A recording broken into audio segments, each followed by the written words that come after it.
Good afternoon, and welcome back to Refreshing Point. I hope that you are doing well. Today I'll be sharing with you foods that reduce inflammation. Inflammation is the immune system's first response to infection or irritation. Acute inflammation is a natural reaction and helps with the body's healing process, but chronic inflammation can be damaging. Chronic inflammation is an ongoing low level of inflammation, invisible to the human eye, that usually occurs as a response to prolonged acute inflammation or repetitive injuries. Researchers are finding more and more evidence linking chronic inflammation with chronic disease. Transitioning to an anti-inflammation diet doesn't have to happen overnight. Even gradually adopting the diet will improve health and decrease the chance for future chronic disease. The diet should be full of whole foods and eliminating processed foods, sugars, and other man-made foods. By reducing difficult to digest substances, the diet promotes easier digestion. The specific foods that I am about to cover are examples of foods to eat. Everybody is different, so you will need to experiment with what works for you. Lightly steaming vegetables improve the use or availability of the nutrients. Include at least 1 or 2 servings of green vegetables per day, though more is preferred. The following vegetables have the least amount of carbohydrate content: asparagus, bean sprouts, beet greens, broccoli, red and green cabbage, cauliflower, celery, Swiss chard, cucumber, endive, lettuce, mustard and dandelion greens, radishes, spinach, and watercress. Tomatoes and potatoes should be avoided. It is recommended to only eat 1 or 2 servings of fruit per day.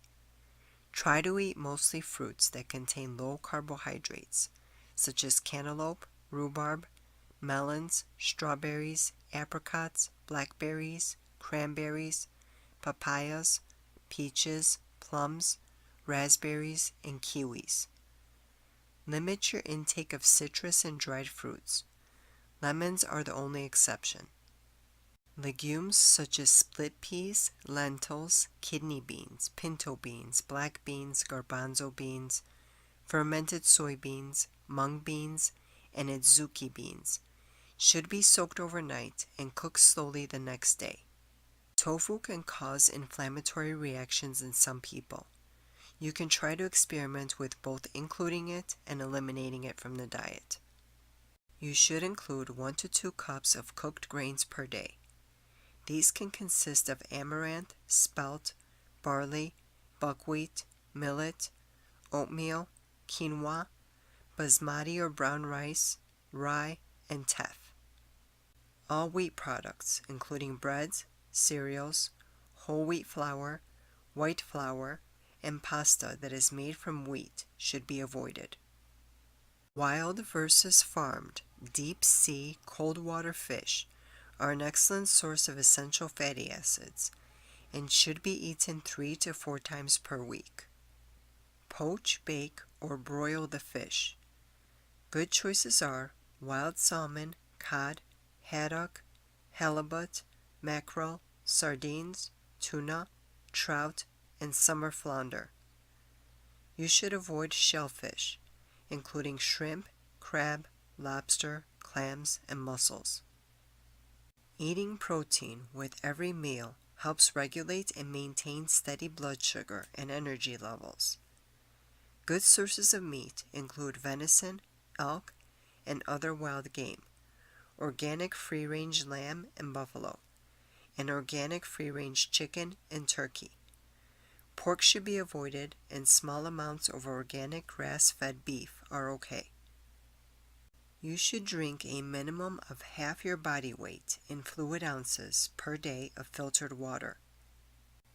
A small amount of rice, oat, almond, or soy milk are also okay.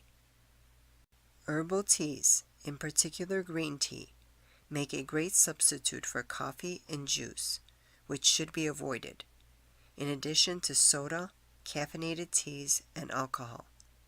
You can use olive oil for cooking, coconut for baking, and nut or seed oils for salads. However, try to avoid overheating the oils, which in the process can convert them to trans fats. Hydrogenated oils and partially hydrogenated oils should never be consumed. Use any of your favorite herbs and spices to enhance the flavor of your food.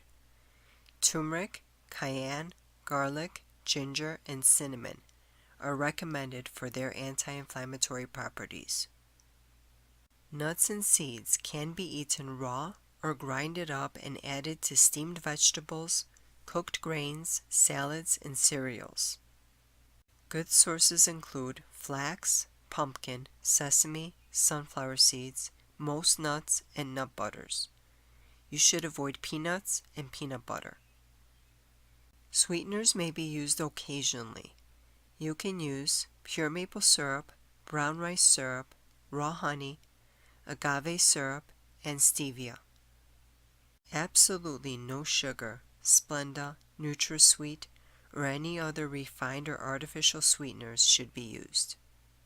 All dairy products, including yogurt, cheese, and animal milks, should be avoided. Organic eggs are okay. Try to eat organically grown foods to decrease exposure to chemicals.